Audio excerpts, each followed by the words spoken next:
살아서 역사하시는 주님, 오늘도 에스겔 16장을 통해서 주께서 저희들에게 주시는 교훈의 말씀을 듣고자 합니다. 이 시간의 말씀을 직접 들려 주시옵시고 하나님의 음성을 듣는 시간 되게 도와주시옵소서. 예루살렘은 왕후였으나 음녀가 되었습니다. 믿음에서 배반하지 않게 도와주시옵시고 어떠한 환난과 어려움과 역경이 온다 할지라도 예수 이름 붙잡고 승리하는 삶을 살게 도와주시옵소서. 마치는 시간까지 성령 하나님 친히 말씀 증가하여 주시옵소서. 거룩하신 예수 그리스도 이름으로 기도드립니다. 아멘.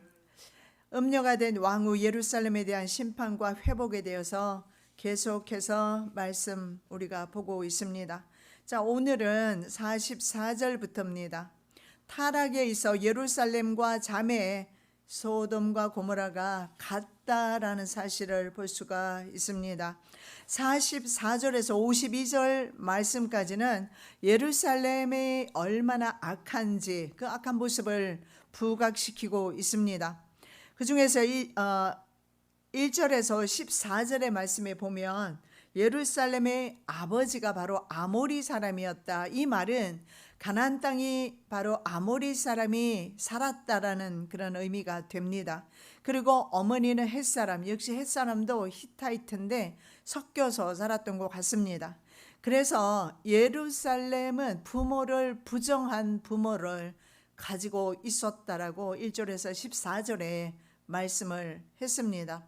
우리 모든 인류는 부정한 부모를, 부정한 조상을 가지고 있습니다. 바로 아담이 하나님 앞에 범죄함으로 부정하게 되었고 그 이후에 모든 인류는 그 부정을 그대로 가지고 태어나게 된 것입니다. 그래서 바로 예루살렘의 아버지는 아모리 사람이고 어머니는 헷 사람이었다. 그런 부정한 부모를 가지고 있었다.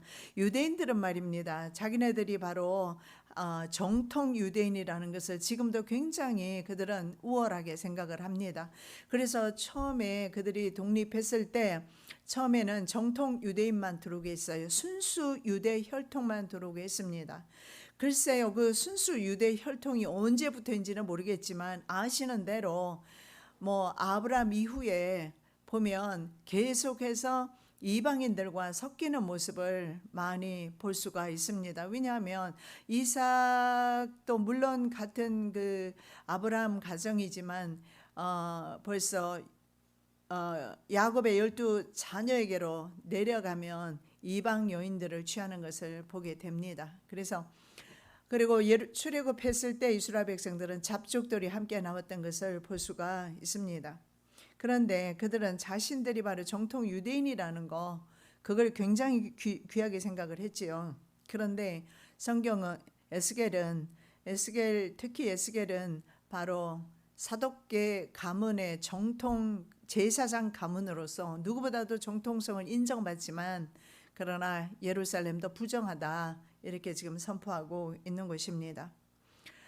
그런데 더 나아가서 자매들이 있는데 예루살렘의 자매들조차 사악한 행위를 합니다. 그런데 그 으뜸이 바로 예루살렘인데 어머니 햇사람의 풍습과 너무 비슷합니다.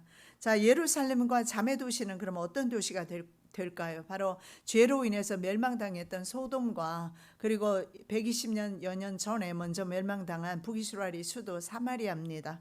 그들이 바로 예루살렘의 자매로 나옵니다. 그래서 하나님께서 새로운 속담을 주십니다. 44절입니다. 무릇 속담하는 자가 내게 대하여 속담하기를 어미가 어떠하면 딸도 그렇다 하리라. 여러분 대부분 있잖아요. 그 딸을 보면 그 딸이 어떠한지를 알기를 원하면 어머니를 보면 알 수가 있다. 어머니의 신앙에서 딸의 신앙이 나올 수 있고 어머니의 성품에서 딸의 성품이 나올 수 있다는 것을 말합니다. 속담을 마샬이라고 하는데 마샬은 비유하다, 비슷하다, 똑같다, 같다 이런 의미로 그래서 고대 근동지역에서는 주로 교훈이나 경고 마샬을 많이 사용을 합니다.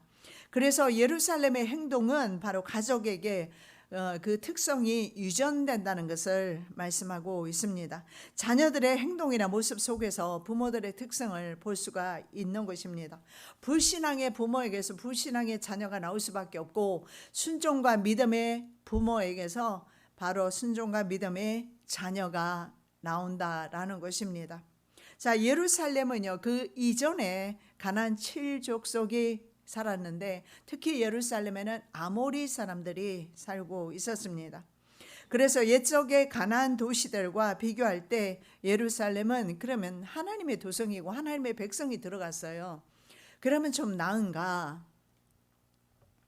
저는 미국에 살 때 한 번은 이제 새로 집을 이사를 가게 됐는데 우리는 보통 우리가 직접 페인트 칠을 하고 들어가고 그랬어요. 그래서 페인트 칠을 그날따라 이제 저 혼자서 하게 됐습니다. 하다가 너무 피곤해서 바닥에 잠깐 몸을 뉘었는데 비몽사몽간에 환상이 보이는데 히스패닉 계열입니다. 히스패닉 계열의 아주 키도 작은 그런 남자가 아이 손을 잡고 나가는데 늙은 어머니가 뒤따라서 3명이 같이 나가는 걸 봤어요. 그래서 너무 놀라서 깜짝 놀라서 일어났는데, 근데 이 사람들이 있잖아요, 내 눈치를 슬금슬금 보면서 그 집을 떠나가는 걸 봤어요. 그래서 눈 뜨고 나서 여기에서 머물고 있던 귀신들이 떠나가는구나. 이스라엘 백성들이 가장 중요한 사명이 뭐냐? 이스라엘은 살기 위해서 들어간 것이 아니고 가나안 땅에 들어가서 가나안 땅에 있는 죄를 진멸하라는 하나님의 헤렘, 거룩한 전쟁을 위임받았습니다. 그래서 그 땅에 있는 모든 우상과 그 땅에 있는 모든 더러운 것들을 진멸하는 그런 전쟁을 해야 했음에도 불구하고 이스라엘은 순종하지 않게 되지요.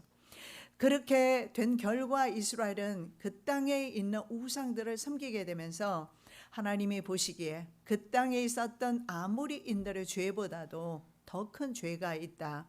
여러분, 그리스도인들이 이사를 가게 되면 그 가정에, 그리스도인들이 이사를 가게 되면 그 지역에서 있는 귀신들이 떠나가고 역사하는 것들이 떠나가야 되는 그런 영권이, 그리고 은혜가 하나님의 자녀들에게 있다는 사실입니다.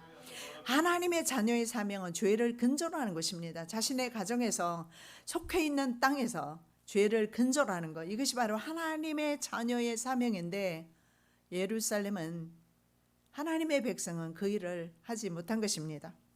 그리고 나서 이제 몇 개월 지난 후에 제가 지하실에 내려갈 일이 있어서 갔습니다. 가서 보니까, 왜냐하면 이미 그 집은 은행에 넘어간 상태로서 은행에서 저는 이렇게 싸게 집을 매입했기 때문에 전 주인이 누군지는 알지는 못합니다. 그런데 내려가서 보니까 히스패닉 계열의 그 이름이 적혀 있는 것들이 그 지하실에 있는 걸 봤습니다. 그래서 제가 본 것이 맞았어요. 히스패닉 계열의 사람이 살았는데, 보통 우리는 멕시코 사람이라고 하는데 스페인 사람들까지 다 포함이 되는 그런 사람들을 히스패닉이라고 하는데, 이 사람들은 색깔이 좀 달라요. 백인들하고 다르고.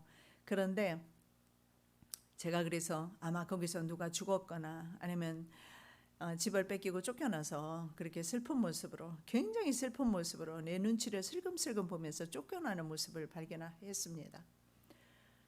그래서 저는 그때 느낀 것이, 자녀가 가는 곳에는 빛이 가기 때문에 어둠은 물러가는구나. 저는 귀신을 물리치는 기도도 하지 않았어요. 그런데 귀신이 떠나가는 걸 보면서 저는 그런 생각을 했습니다. 우리 빛의 사도들입니다. 가는 곳에는 어둠이 문제가, 모든 갈등이 떠나가야 될 줄로 믿습니다.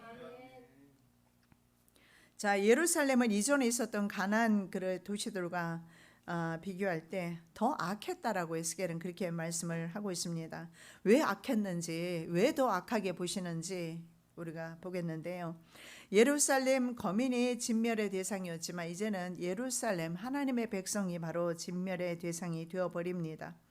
너희의 전에 있던 그 땅 거민이 이 모든 가증한 일을 행하였고 그 땅도 더러워졌느니라. 너희도 더럽히면 그 땅이 너희 있기 전 거민을 토함같이 너희를 토할까 하노라.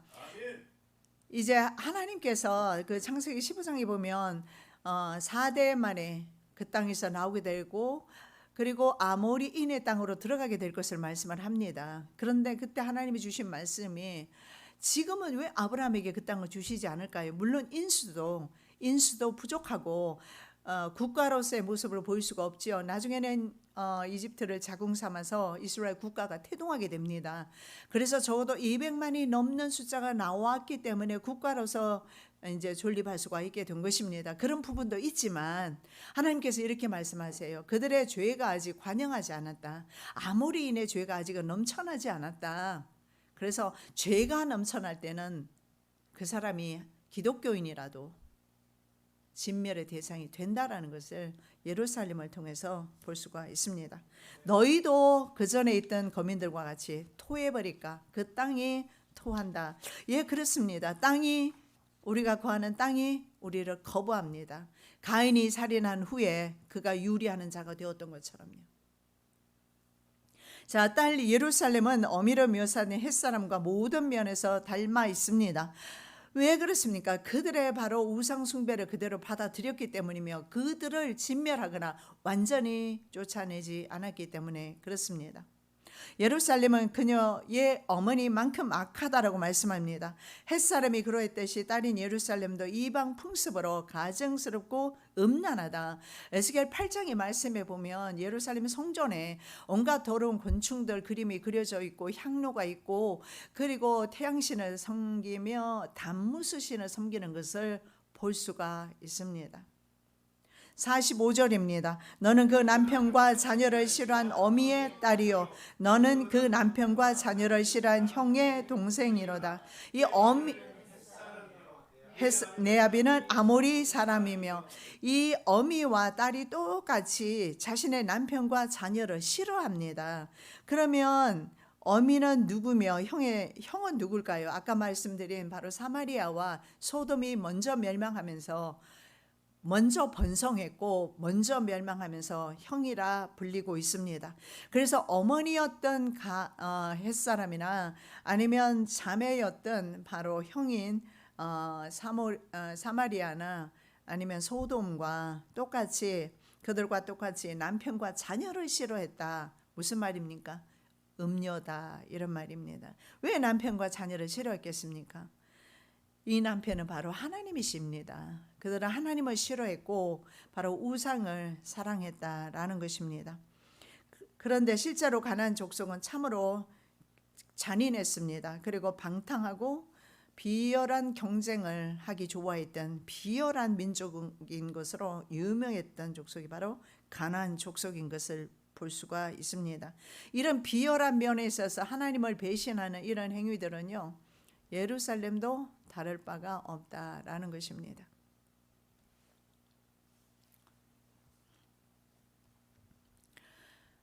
그들이 섬기던 우상 숭배 잔재들이 바로 이스라엘의 올무가 된 것입니다. 무죄한 피, 곧 저희 자녀의 피를 흘려 가나안 우상에게 제사함으로 그 땅이 피에 더러웠도다. 시편의 말씀이죠.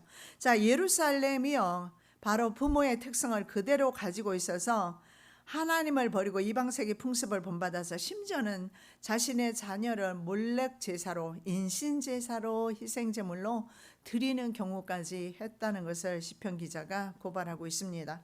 자, 간음한 여인의 특징을 지니고 있었던 바로 어머니는요, 남편과 자녀를 싫어했는데 바로 예루살렘의 어머니가 햇사람이라고 했습니다. 그리고 형은 사마리아입니다. 그래서 사마리아의 바로 동생인 유다가 예루살렘이 그 일을 했다는 것입니다. 그래서 그들은 또 동일하게 남편과 자녀를 싫어했다. 하나님을 싫어했다. 창조주 하나님을 싫어했다라는 것입니다. 젊은 시절의 짝이었습니다. 하나님은 이스라엘의 젊은 시절의 짝입니다. 즉 출애굽할 때 남편이 바로 하나님이셨어요. 그런데 그 출애굽할 때 하나님을 버렸다라고 지금 고발하고 있는 것입니다. 자, 바벨론 포르기에 예루살렘 주민들은요, 잘못은 인정하면서도 사마리아와 소돔은 가증한 우상 숭배와 음행으로 아주 유명한, 그래서 죄악의 전형적인 도시가 바로 소돔입니다. 그래서 사마리아와 소돔은요, 유대인들이 생각할 때 자기네들보다 훨씬 더 악하다 이렇게 생각을 했습니다. 그런데 에스겔은 이것을 반박하고 있는 것입니다. 오히려 그 자매들인 소돔과 사마리아가 너희들 예루살렘보다는 훨씬 온전하다라는 것입니다. 그리고 그 사람들은, 유대인들은 자신들이 훨씬 죄를 그들보다 덜 지었는데 왜 이렇게 우리에게 큰 심판을, 무거운 심판을 하는가, 하나님께서 하시는가, 그렇게 생각을 했습니다. 그래서 이런 믿음을 우리는 자기식 믿음이라고. 이거 자기식 믿음은 무엇인가? 자기만 믿는 것이고 하나님은 인정하지 않는 믿음입니다. 그런 믿음을 가지고 있었어요. 아니면 비겁하게도 조상 탓으로 돌렸습니다. 아비가 신포도를 먹었으므로 아들의 이가시다. 이것은 바로 아버지가 범죄하였는데 우리가 그 죄를 받는다라는 거예요. 근데 그 속담에 대해서 반박하지요. 아들의 이가, 아비가 신포도를 먹었으면 아비의 이가시다, 아들의 이가 시지 않다라고 반박을 하지요. 유다는 즉 자신의 죄로 멸망합니다. 그리고 자신의 죄가 얼마나 크냐, 심지어는 미리 타락한 도시의 대명사로 불리던 소돔의 죄조차 예루살렘의 죄보다는 가볍다고 말씀하고 있습니다.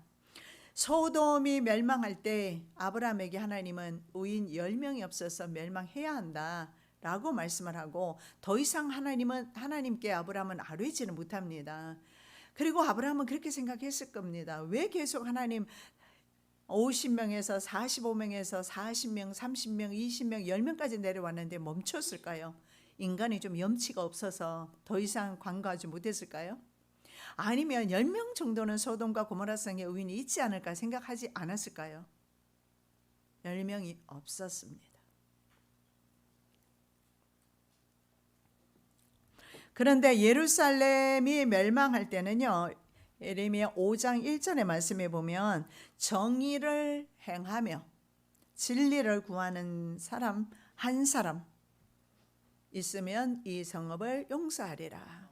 역시 의인이 없는데 예루살렘은 한 명이 없었다. 이미 예스겔이라든가 뭐 다니엘이라든가 이런 사람들은, 의인들은 미리 벌써 붙들려 갔고, 남아 있는 사람은 붙들려 간 사람들이 죄인이라고 생각을 했을 겁니다.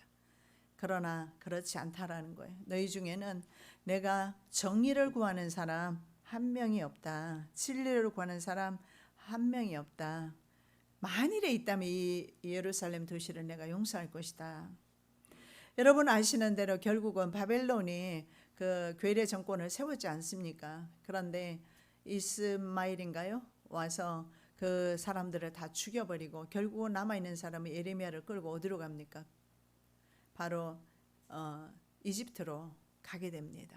그렇게 해서 예루살렘 도성은 끝까지, 예루살렘 거민들은 끝까지 마지막 남아있는 사람들조차 전부 불순종합니다. 그리고 이제는 바벨론이 더 이상 그 몇 사람을 잡으러 예루살렘으로 오지 않습니다. 유대 땅으로 오지 않습니다. 그래서 예레미야가 이집트로 가지 않아도 된다고 하지만 그들은 끝까지 한 명도 남김없이 모조리 하나님 선지자의 말씀에 불순종하고 예레미야까지 끌고 이집트로 가게 됩니다.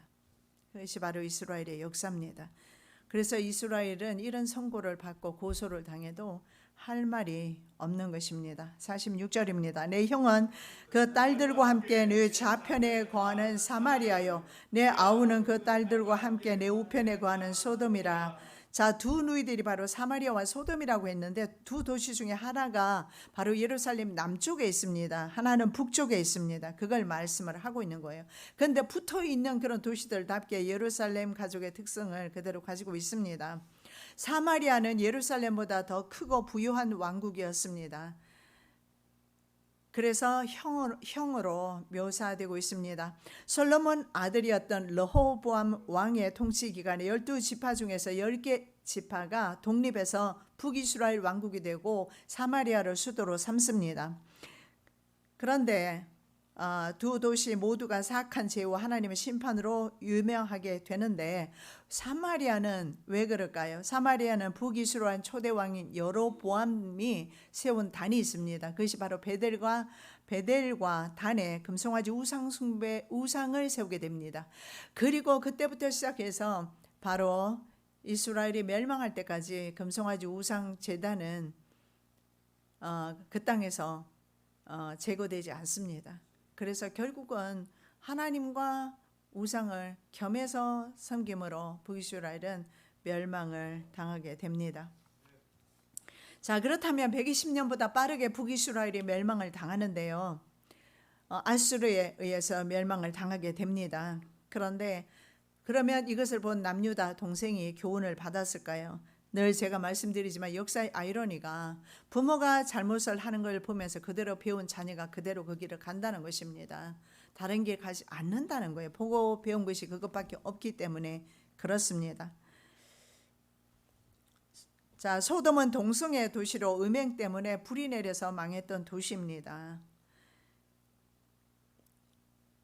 47절입니다. 내가 그들의 행위대로만 행치 아니하며 그 가증한 대로만 행치 아니하고 그것을 적게 여기서 내 모든 행위가 그보다 더욱 부패하였도다. 아수르에 멸망당한 사마리아 죄도 예루살렘 죄에 비하면 절반 정도밖에 지나지 않는다고 말합니다. 예루살렘은 언니 사마리아보다 동생 소돔보다 더 역겨운 죄를 지었기 때문에 이제는 돌이킬 수 없는 멸망의 길로 들어갔습니다. 48절입니다. 나 주 여호와가 말하노라. 내가 나의 삶을 두고 맹세하노니 내 아우 소돔 곧 그와 그 딸들은 너와 내 딸들의 행위같이 행치 아니하였느니라. 사마리아와 소돔의 죄보다 예루살렘의 죄가 더 가증스럽다고 계속해서 그 말씀을 고발하고 있는 것입니다. 물론 그들은요, 악의 대명사죠. 그렇게 불리면서 정말 많은 범죄를 저질렀지만, 그런데 하나님이 보셨을 때는요, 예루살렘 죄를 더 크게 봅니다. 이유가 있지요. 49절에서 50절입니다. 내 아우 소돔의 죄악은 이러하니 그와 그 딸들에게 교만함과 식물의 풍족함과 태평함이 있음이며 또 그가 가난하고 궁핍한 자를 도와주지 아니하며 거만하여 가증한 일을 내 앞에서 행하였음이라. 그러므로 내가 보고 곧 그들을 없이 하였느니라. 예, 아우 소돔의 죄가 있습니다. 사마리아 죄는요, 우상 숭배였습니다. 단과 베델에. 소돔의 가장 악명 높은 죄악은 다른 육체를 따라갔다. 다른 육체를 따라간 것은 이성애자가 아니고 사람들이 동성애자였다. 남자는 남자, 로마서에 나오는 남색하는 사람들, 여자는 여자, 레즈비언, 게이들을 의미합니다. 그런데 오늘 소돔의 죄에 대해서는 바로 성적 타락에 관한 내용이 없습니다. 이것은 다 알기 때문에 생략한 것이 아닌가 싶은데 교만함에 대해서 말씀을 합니다. 그래서 교만함은 패망의 선봉인 것을 알 수가 있습니다. 자, 그러면 소돔의 죄는 무엇일까요? 교만과 풍성한 음식이 죄가 된다고 합니다. 그리고 태평함이 죄입니다.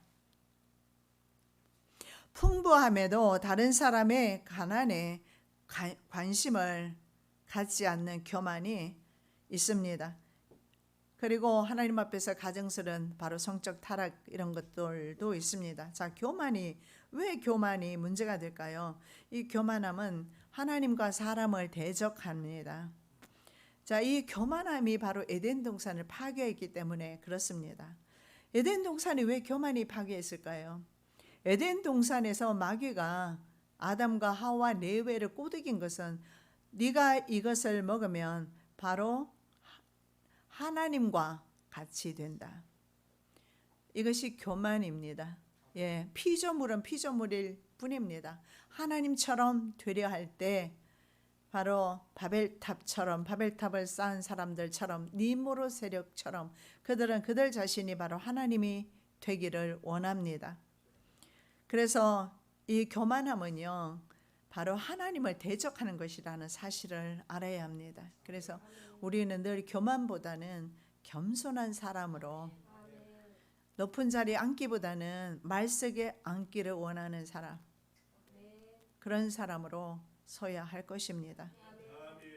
그리고 심지어 이 교만은요, 루시퍼 등의 천사들을 변질시켰습니다. 그들은 하나님의 자리를 탐내어서 내 보좌를 북극 지폐 위에 내 보좌를 높이리라 이렇게 말합니다. 이사야 14장의 말씀에 보면 바로 계명성이라고 불리는 계시록에는 새벽별로 나와 있는데 거기에 나오는 새벽별은 물론 예수님을 가리키지만 예수님이 바로 새벽별인데 루시퍼가 바로 이 계명성 새벽별이라는 사실을, 그래서 루시퍼는 바로 그 찬양으로 하나님께 영광 돌렸던 찬양을 맡은 천사장이었어요. 그런데 그가 바로 변질된 것은 교만함 때문입니다. 하나님의 자리로 넘겨다 본 것입니다. 그래서 여러분, 이 교만은요, 누구에게 속한 것입니까? 예, 그렇습니다. 교만은 마귀에게 속한 거예요. 마귀는 처음부터 아담과 하와를, 천사들을, 천사들이 타락해서 마귀가 되었겠지만 이 마귀는 바로 교만함으로 특징되어진다라는 것입니다.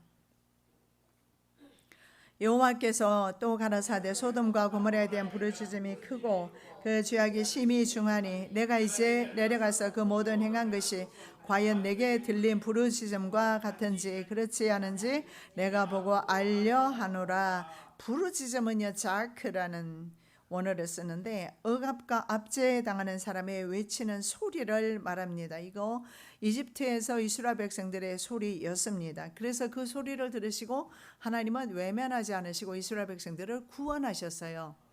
그래서 우리가 교만하게 할 때, 억압할 때, 다른 사람이 하나님 앞에 기도했을 때 하나님께서 그 소리를 들으신다는 사실을 볼 수가 있습니다. 바로 억압과 압제에 당하는 사람의 외치는 소리를 바로 교만한 사람은 무시하는 것입니다. 그 다음에 두 번째 보니까 이 소돔과 고모라에 문제가 있는데 식물의 풍성함입니다. 이거 어떡합니까? 부자들 너무 많이 자신의 배를 채우는 사람들, 식물의 풍족함 때문에 바로 하나님께서 곱게 보지 않아요.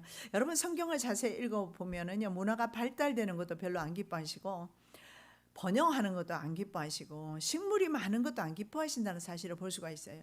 배가 부르면 돌이키거든요. 화장실 들어갈 때 나올 때 피령꽃 달라요, 기분이. 나는 그렇지 않으리라. 아니요, 돈이 많아지게 되면 아마 세상에 얼마나 즐길 수 있는 거리가 많은데 교회 와서 앉아 있겠습니까? 그리고 와서 눈물로 기도하겠습니까? 배부르고 덩 따시고 아무 부족함이 없는데. 바로 소돔의 문제는 어떠했느냐면 창세기 13장 20절에 보면은요, 여호와의 동산 같았다, 에덴 동산 같았다 이렇게 말합니다. 그리고 애굽 땅과 같이 물이 넉넉했다. 땅이 비옥하고 윤택했습니다. 옛날에는 그래서 물이 넉넉한 곳에 강대 국가가 언제나 발흥했던 것처럼 바로 소돔과 고모라 땅은 풍족한 삶을 살 수가 있었는데 물이 많아서 땅이 아주 비옥했습니다. 그런데 음식물이 굉장히 많이 넘쳐나게 되니까 지나치게 먹게 되고 마시는 것입니다. 그리고 그들은요, 순리로 가지 않고 영리로 가는데 바로 그것이 바로 남색입니다. 그래서 지나치게 먹고 마시고 정욕을 채우는 데만 사용하면서 가난한 사람들을 돌아보지 않고 가난한 사람을 오히려 억압하면서 외면했습니다. 자, 그 다음에 보니까 태평함 때문에 소돔이 망했어요. 태평함. 여러분, 정말 먹을거리가 많고 돈이 많다면 사람들은 뭐 하게 될까요? 여유가 많게 되겠죠. 아침부터 저녁까지 일하지 않고.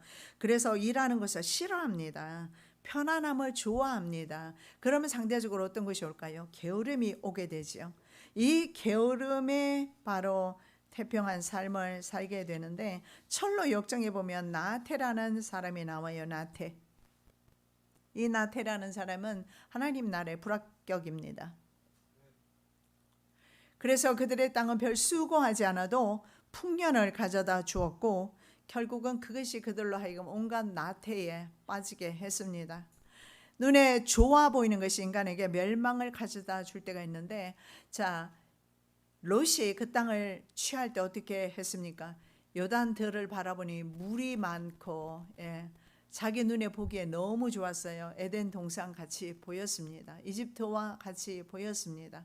그래서 롯이 어디로 갑니까? 그 땅으로 갔다가 그의 가문이 그런 식으로 저주를 받게 됩니다. 딸들이 아버지의 가게를 잇기 위해서 아버지와 동침하게 되고, 그런 저주받은 그런 가문. 그래서 처음에는 이스라엘 암몬이라든가 이런 족속은 이스라엘 총에 들어올 수 없다, 영원토록 들어올 수 없다라는 말씀이 주어지는데, 바로 롯은 자기의 눈에 좋아 보이는 것, 그것을 쫓아가기 때문에 그렇습니다. 이에 롯이 눈을 들어 요단들을 바라본 적 소알까지 온 땅에 물이 넉넉하니 여호와께서 소돔과 고모라를 멸하시기 전이었는고로 여호와의 동상 같고 애굽 땅과 같았더라. 여러분, 이 같은 것에 속아 넘어가지 않기 바랍니다. 세상에는 유토피아 없습니다. 천국 없어요. 주님 안에 천국이 있지, 주님과 함께 살아갈 때 천국이 있지, 우리 눈에는 천국 같아 보이는 것입니다. 에덴 동산 같이 보이는 것 뿐입니다. 그래서 롯은 소돔과 고모라가 멸망당하기 전이었기 때문에 그 사실을 인지하지 못합니다. 자, 그 다음에 압제입니다. 가난하고 궁핍한 자를 돕지 않았습니다. 그들의 손을 악하게 하고, 이제 가난한 사람을 보면 손이 나가야 되는데 손이 안으로 들어오는 것입니다. 먹을 것이 있으면 다른 사람들과 좀 나눠야 되는데 내 입속으로만 집어넣습니다. 우리는 어쩌면 그렇게 창조되었는지도 모릅니다. 손이 바깥으로 가는 것보다는 안으로 접혀지고 있습니다. 그래서 내 입으로 먼저 걸어놓을 수가 있어요. 그러나 그리스도인은 그렇게 하지 말라라고 합니다. 그리스도인은 이웃을 좀 돌아보면서 다른 사람도 밥을 먹고 있는가,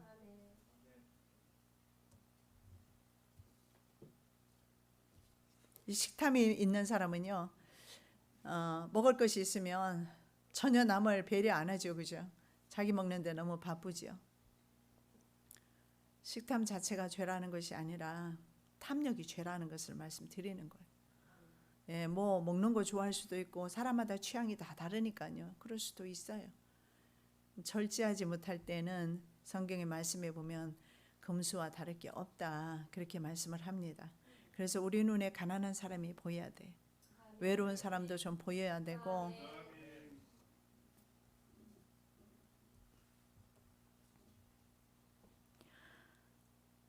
재물과 권세가 있지만 가난한 사람들을 구제하거나 하지 않았습니다. 오히려 그들을 짓밟아 버렸습니다. 그래서 내가 보고, 이런 말씀을 하시고 계십니다. 내가 보고 곧 그들을 없이 하였느니라. 자, 예수님은, 하나님은, 여호와 하나님은 보고 계신다는 사실입니다. 이스라엘 민족의 신음소리도 보고 듣고 계셨고요. 그리고 소돔과 고모라 땅의 악한 사람들의 행위도 보고 계셨어요. 여호와 하나님께서 친히 천사들을 대동하시고 직접 방문하셨어요. 소돔과 고모라 땅에 오셨어요. 오셨다가 천사들은 소돔과 고모라 땅으로 가고 여호와 하나님은 아브라함을 만났지 않습니까? 그래서 그곳에 일어나고 있는 사건을 보신 것입니다. 어떻게 우리는 하나님이 하늘에만 계신다고 믿는 것입니까? 우리의 삶 속에서 우리가 손을 얼마나 오그라뜨리는지, 얼마나 정말 다른 이웃을 사랑하면서 이웃에게 베푸는지, 우리의 마음이 어떤 마음으로 살아가고 있는지 주님은 우리의 마음까지도 보고 계신다는 사실입니다. 자, 51절입니다. 사마리아는 내 주의 절반도 범치 아니하였느니라. 내가 그들보다 가증한 일을 심히 행한 고로 너의 가증한 행위로 내 형과 아우를 어렵게 하였느니라. 보십시오. 사마리아는 우상 숭배로 주전 722년에 아수르에 멸망당했습니다. 그런데 에스겔은 바로 사마리아와 소돔의 죄가 예루살렘에 비하면 절반가량밖에 되지 않는다. 상대적으로 예루살렘이 죄를 너무 많이 지으니까 상대적으로 사마리아와 소돔이 상대적으로 의롭게 된 것입니다. 그들이 섬긴 우상은 예루살렘에서 섬긴 우상의 절반밖에 되지 않았고, 그들이 죽인 선지자들은 예루살렘에 죽인 선지자들의 숫자의 절반도 되지 않았습니다. 자, 왜 이럴까요? 왜 이렇게 혹독하게 예루살렘을 대할까요? 유대인들이 생각하는 것처럼 왜 하나님은 우리를 특별히 더 엄하게 심판을 하시는가, 그렇게 생각을 했습니다. 왜 그럴까요? 예루살렘은 성전이 있었습니다. 여호와의 성전이, 예루살렘 성전이 있었고, 성전 안에는 여호와의 법궤가 있었고, 그리고 하나님이 지정한 제사장이 있었습니다. 그리고 특별히 다윗 왕가가 다윗 왕과 가문이 남유다에는 있었습니다. 북이스라엘은 왕조가 9개 왕조가 바뀌게 됩니다. 그러나 남유다는 계속해서 다윗 왕조로 이어가면서 그 다윗 왕조의 후손으로 예수 그리스도가 오신 것입니다. 즉 예수 그리스도를 믿는다는 명목하에서 불순종했을 때 그 죄는 다른 사람의 죄보다 2배 이상 많다. 그리스도인의 책임이 빛과 소금의 직분을 감당하지 못하고 교만하고 탐욕하고 자기 입을 챙기고 자기 자신만 챙기고 이런 것들의 죄가 얼마나 주님 보시기에 큰지 그것을 말씀하는 거예요. 왜? 말씀을 지금 듣고 있잖아요. 말씀을 먹고 있잖아요. 매일같이 말씀을 여러분은 읽고 있습니다. 그럼에도 불구하고 말씀 따로 삶 따로 갔을 때 그 책임은 오히려 이방인들보다 그 책임에 대한 것이 훨씬 하나님 앞에 엄중하게 취급이 되어진다는 사실을 볼 수가 있습니다. 그래서 예루살렘의 죄가 더 큽니다. 내가 너에게 이르노니 심판날에 소돔 땅이 너보다 견디기 쉬우리라. 이렇게 말씀합니다. 소돔과 고모라가 너보다 견디기 쉬울 것이다. 자, 불과 유황으로 멸망당한 사해를 그들은 보고 있었습니다. 그런데도 경고를 받지를 않습니다. 베드로후서 2장 6절입니다. 소돔과 고모라 성을 멸망하기로 정하여 제가 되게 하사 후세에 경건치 아니한 자들에게 본을 삼으셨으며 이 본은 오늘 저와 여러분에게 주신 것입니다. 멀리 갈 것 없습니다. 내 남편, 아내, 다른 사람 갈 것 없습니다. 소돔과 고모라 성이 멸망한 것은 역사적인 사실이고 그 유적은 남아있고 실제로 그 지역에 가면요 유황이 있어서 성냥을 켜기만 해도 불이 붙을 정도로 그곳에는 풀이 자라지 않습니다. 그것이 바로 하나님께서 오늘 베드로 사도를 통해서 주시는 바로 본입니다. 이 본을 남겨놨어요. 본보기를 남겨놨어요. 이곳이 바로 소돔이다, 고모라다. 그리고 이것을 교훈을 삼으라고 말씀합니다. 후세에 경건치 아니한 자들에게, 후세입니다. 저와 여러분들에게 주시는 말씀입니다. 내가 네 형과 아우를 논단하였은즉 너도 내 수치를 담당할지니라. 내가 그들보다 더욱 가증한 죄를 범함으로 그들이 너보다 의롭게 되었나니 내가 내 형과 아우를 의롭게 하였은즉 너는 놀라며 내 수치를 담당할지니라. 자, 형과 아호트인데 이것은 자매란 의미입니다. 우리말 성경에 형과 아우로 되어 있는데 문자적으로는 아호트는 자매입니다. 자매를 이 내 형과 아우를 논단했다. 누가? 예루살렘이. 논단은 판랄입니다. 심판했다, 판단했다 이런 것입니다. 유대인들은요 사마리아 사람들을 얼마나 정죄했는지 우리가 볼 수가 있습니다. 왜냐하면 사마리아가 아수르에 의해서 산헤립에 의해서 멸망을 당하게 되면서 국제 결혼을 시켰습니다. 산헤립이 결혼 정책을 통해서 바로 자신의 아수르 사람들과 바로 이스라엘 유대인들을 결혼을 시켰어요. 그래서 북이스라엘은 혼인 정책을 통해서 혼합이 되기 시작합니다. 그래서 남유다는 그들을 동족으로 여기지 않았고 개 취급을 했고 이방인 취급을 합니다. 자, 이방인은 그럼 유대인들에게 어떤 사람들이었을까요? 베드로를 통해서 우리가 볼 수가 있습니다. 이방인들은 유대인들에게 주로 개돼지 등의 짐승이나 곤충이다 하는 사실을, 곤충 취급했다 하는 사실을 볼 수가 있습니다. 베드로가 환상 중에 하늘에서 보자기 같은 그릇이 내 귀에 메어서 하늘에서 내려오는 것을 봅니다. 그런데 그 안에 들어있는 것이 뭐냐면 4발 가진 짐승을 말하겠죠. 들짐승, 기는 것, 공중에 나는 것, 곤충들이 있습니다. 그런데 이것을 베드로에게 먹으라고 하니까 베드로가 나는 이렇게 부정한 것을 먹지 않습니다. 이렇게. 왜냐하면 이런 것들은 성경에서 먹지 말라고 되어 있습니다. 먹지 말라는 것들이 있어요. 예를 들어서 돼지 같은 거 유대인들은 지금도 먹지 않습니다. 돼지고기 정말 맛있잖아요. 그죠? 근데 그들은 먹지 않아요. 지금도. 왜냐하면 성경에 먹지 말라고 되어 있습니다. 되새김질을 하지 않고 급이 갈라지지 않으면 먹지 못하게 되어 있어요. 그래서 베드로도 먹지 않았는데 이것을 먹으라고 말하는 거예요. 그래서 베드로는 나 이런 것을 못 먹습니다, 이렇게 말합니다. 그리고 좀 있다가 고넬료가 보낸 바로 그 종들이 오게 되죠. 베드로의 사상과 생각 속에는 이방인들은 바로 곤충이다, 들짐승이다, 네 발 가진 짐승이다, 이렇게 생각한 것입니다.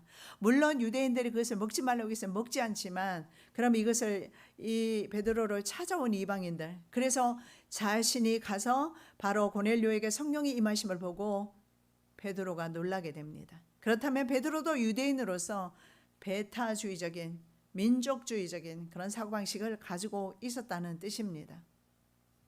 자, 집 나간 아들이 있습니다. 탕자로 보통 비유되는 이방 지역에서 먹은 것이 있습니다. 그것이 뭡니까? 돼지가 먹는 쥐염 열매를 먹었습니다. 유대인들은 돼지를 치지도 않고 돼지를 먹지도 않습니다. 왜냐하면 돼지를 부정하게 생각하는데, 그렇다면 이 아들이 나가서 돼지가 먹는 쥐염 열매를 먹었다는 것은 이방인들 속에서 이방인들과 같이 취급을 당하면서 이방인처럼 살았다라는 것을 보게 됩니다. 그런데 이렇게 유대인들이 멸시하는 사람들을 바로 예수님께서는 문 열어놓고 기다리고 계신다는 것입니다. 자, 더러운 귀신 들린 어린 딸에게서 귀신을 쫓아내주기를 간청했던 헬라 사람이면서 수로보니게는 오늘날 시리아 지역입니다. 시리아 여자일 수도 있고 아니면 헬라 계통의 여자일 수도 있겠지만, 어쨌든 이런 이방 여인에게 예수께서 이렇게 말합니다. 내 딸을 고쳐주라고 말하니까 예수님의 대답이 내 자녀의 떡을 취해서 개들에게 나는 줄 수 없다라고 그렇게 말해요. 마태복음 15장 26절에 말씀이 그렇게 나와 있습니다. 개들에게 던지는 것이 마땅치 않다. 그러니까 수로보니게 여인이 뭐라고 말합니다. 맞습니다. 난 개입니다. 근데 실제로는 예수님께서 이 유대인들이 개라고 생각했던 그런 이방인들을 구원하시기 위해서 요단강을 항상 갈릴리 바다를 건너 다니시면서 이방인 지역, 수리아 지역으로도 가셨어요. 그리고 유대 땅으로도 돌아오셨어요. 우리 하나님은 온 인류의 하나님이세요. 유대인들만의 하나님이 아니라 온 인류의 하나님임을 알 수가 있습니다. 그래서 수로보니 여인이 말합니다. 예, 개 맞습니다. 개들도 주인의 상에서 떨어지는 부스러기 먹지 않습니까? 내 딸 고쳐주십시오. 예수님이 칭찬하십니다. 이런 믿음이 없다. 이런 예화를 통해서 바로 그 빛이 이사야 9장에 말씀하는 바로 이방 갈릴리를 하나님이 영화롭게 하시고 멸시당하던 땅들이 그 땅에 빛이 비추게 되는 바로 그런 그 빛으로 인해서 저와 여러분 또한 하나님의 자녀가 된 것입니다. 바로 예루살렘은 이런 이방인들을 판단하는 위치에 있었습니다. 그것이 바로 좀 전에 논단하였다 이렇게 말하죠.